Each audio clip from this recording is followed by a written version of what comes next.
Kiyotaka Ayanokoji begins attending school in Class 1D at the Tokyo Metropolitan Advanced Nurturing High School, an institution established by the government for training Japan's best students. Class D homeroom teacher Seisha Bashir explains the point system where everybody gets a monthly allowance of 100,000 points that they can use as money at local shops with 1 point equaling 1 yen, and also warns the students that they are judged on merit. Kiyotaka begins navigating through the system, being careful about how he spends his points while becoming friends with the gregarious Kikyo Kushida and then attempting to become friends with the aloof outsider Suzune Horikita. In an attempt to become friends, Kiyotaka brings Suzune to a cafe where only girls usually meet, having secretly arranged for Kikyo and 4 other classmates to be there, but Suzune sees through their plan and leaves. As the month of April passes, the majority of Class D lavishly spends their points and slacks off in class without any reprimand, causing Kiyotaka to be suspicious. On May 1st, the D-class students are surprised to find out that they did not get an allowance, and Sei explains that their allowance depends on merit and, having ignored their studies, the class receives no points for the month. Seisha Bashir explains how the system works at this school, as the 4 first-year classes are all ranked by merit, and that D class has the opportunity to be promoted to C class should they perform exceptionally well on exams. She also warns them that, with the current situation, anyone who fails one more exam will be expelled. Now fully aware of the system, everybody is taking their studies more seriously except for the 3 biggest idiots of the class, Ken Sudo, Kanji Ike, and Haruki Yamauchi. Suzune Horikita treats Kiyotaka Ayanokoji to an expensive lunch to discuss the strategy, as well as bringing aboard the 3 idiots to the library to study. Kiyotaka and Kikyo Kushida succeed in getting them to come, but they leave immediately while Ken lets everybody know that he wants to make it rich quickly by going pro in basketball. That night, Kiyotaka goes out for a drink and overhears Suzune talking to her older brother Manabu Horikita, the student council president, as Manabu tries to attack her over a disagreement about her view of isolation being independence, which caused her placement in Class D. Kiyotaka then intervenes, and after dodging several of Manabu's strikes, nimbly with ease, impressing him as he questions the fighting style he studies only to get a vague answer. Manabu then remembers who Kiyotaka is, as he reveals that he scored a 50 on his entry exams and recent quiz before he asks if it was intentional, but Kiyotaka replies that it was just coincidence. Manabu voices his surprise that his sister made a friend, but she denies as she doesn't need such a thing. Then he voices his disappointment on her mindset before leaving. Suzune and Kiyotaka speak with each other, as she awkwardly apologizes to him for her earlier state, but he shrugs it off as if it were nothing. She soon remarks about his martial art fighting proficiency, and he answers that he used to do non-martial arts activities like tea ceremonies, after which Suzune reminds him that he contradicted his previous statement where he said that he did piano and calligraphy. She questions him on her brother's earlier query on whether he intentionally got the perfect average scores on his exams, but he doesn't give her a clear answer. Suzune then remarks that everything about him is a mystery. Kiyotaka then asks her if she's really done with the study group, and she says yes, explaining that she doesn't care about those who fail. Kiyotaka asks if it's this cold and detached attitude that got her placed in Class D, but she doesn't have an answer. The midterm exams come, and Class D as a whole performs very well, with some scoring among the highest among the first years in the school. Class D gets the results of their last exam and everybody passes except for Ken, who missed the passing threshold by 1 point. It is revealed that the grades were the result of Kiyotaka spending 15,000 points to buy the questions for an old exam from an upperclassman 3 days prior to the exam, which is within school rules. Before the exam, Kiyotaka went to invite Ken Sudo to the study group but found him being provoked by students of Class C. When Ken tries to attack, he is grabbed by 2 of them, as the leader Kakeru Ryuen approaches, saying he knows Ken will fail the test and end up getting expelled. As he gestures what appears to be an attack, Ken gets scared and flinches as Kakeru simply flicks him on the head, amused by his fear. As he tries to continue his torture, Honami intervenes, telling all of them to stop what they are doing. Kakeru tries to say it was self-defense, but she sees through it. She tells them to stop or she'll call security on them for fighting on school grounds if they don't comply, which causes them to let Ken go and leave. Ken is angered by his rescue and tries to get revenge on them, but Kiyotaka and Honami quickly tell him to let it go. Honami calms the spectators before leaving as Kiyotaka asks Ken to join the study group, but he refuses and goes to basketball practice. Kiyotaka approaches Sei, asking the question of whether equality exists, and she answers that it does not, which Kiyotaka agrees with. Kiyotaka then offers to pay her with his points so Ken will not be expelled, to which she accepts but wants 100,000 points in exchange. Unable to pay such a price, Kiyotaka's offer is joined by Suzune, who offers 50,000 points with Kiyotaka's own 50,000 to buy the missing point from the teacher so that Ken's expulsion can be rescinded. Amused by this, Sei voices her earlier belief that the current Class D interests her and what they are doing is proving her point, so she accepts their offer and tells them to inform Ken he is not going to be expelled after all.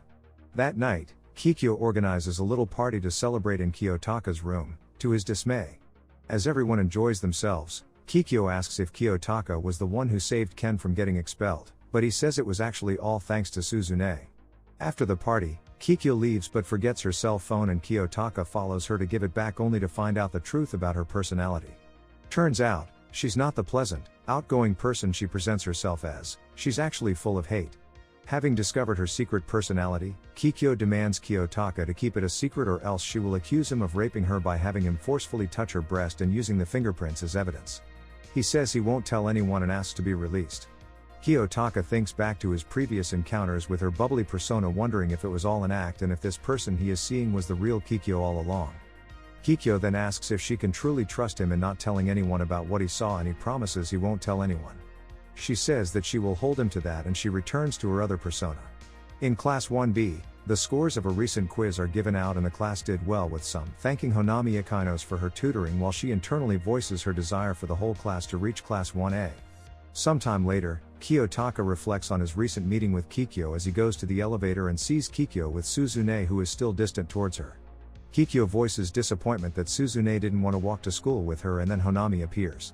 After a brief discussion about his relationship with Kikyo, she asks if they received their points, but the two can't answer. July 1st arrives and D-class point distribution is put on hold due to an incident the previous day involving Ken Sudo and 3 students of C-class, with 2 of them being his basketball teammates.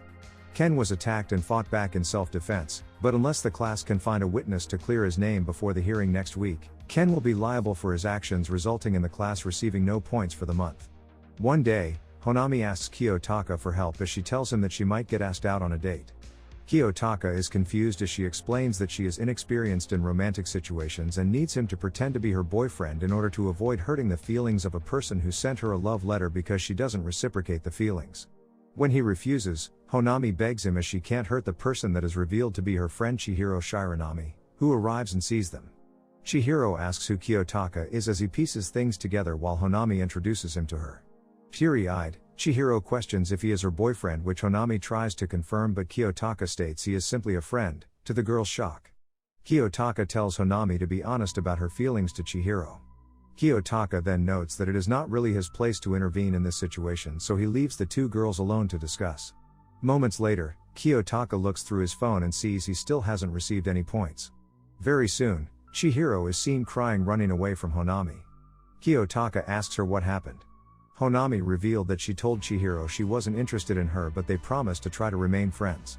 Honami apologizes to Kiyotaka for dragging him into the mess, but he shrugs it off and she adds that she owes him a favor.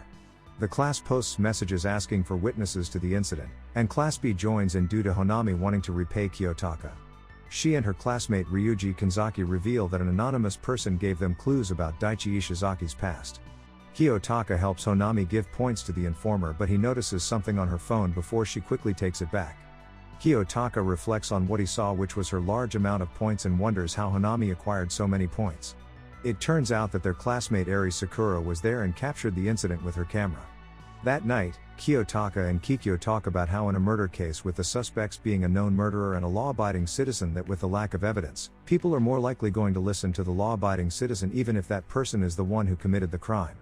The next day, Eri is asked for the evidence, and she runs away, dropping her camera in the process. Eri asks Kiyotaka and Kikyo to accompany her to the electronics store to get the camera repaired, which is covered under warranty.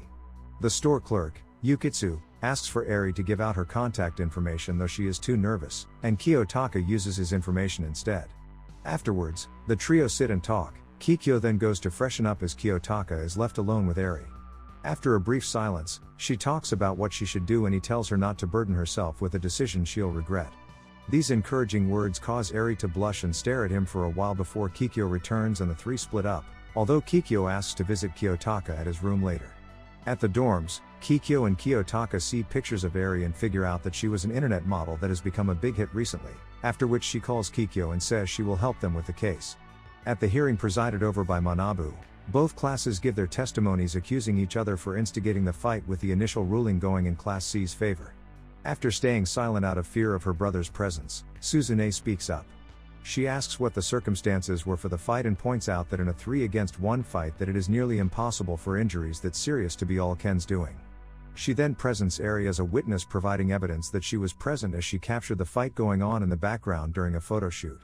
However, the evidence only proves that she was present and does not clear Sudo of any wrongdoing. The Class C homeroom teacher Sakagami proposes a compromise to suspend Sudo for 2 weeks and the 3 Class C students for 1 week each, but Class D rejects it, resulting in an argument that's soon broken up by Manabu. Realizing that one side is clearly lying, Manabu ends the hearing and will make his decision the next day unless admissions or additional evidence is presented. Kiyotaka then speaks with Eri about her late admission and she apologizes for taking so long, but he tells her input was good in helping the case. Manabu and his secretary walk out to see them because Manabu stated he expected a strategy from Kiyotaka and Suzune, but Kiyotaka shrugs this off. When he focuses his attention on Eri, he hints that he thinks she might be lying, but Kiyotaka defends her by voicing his faith in her testimony. Manabu then tries to strike Kiyotaka, but he swiftly dodges, which surprises Eri and Akane. Manabu asks Kiyotaka if he can prove Eri right and he replies that he'll have to wait and see.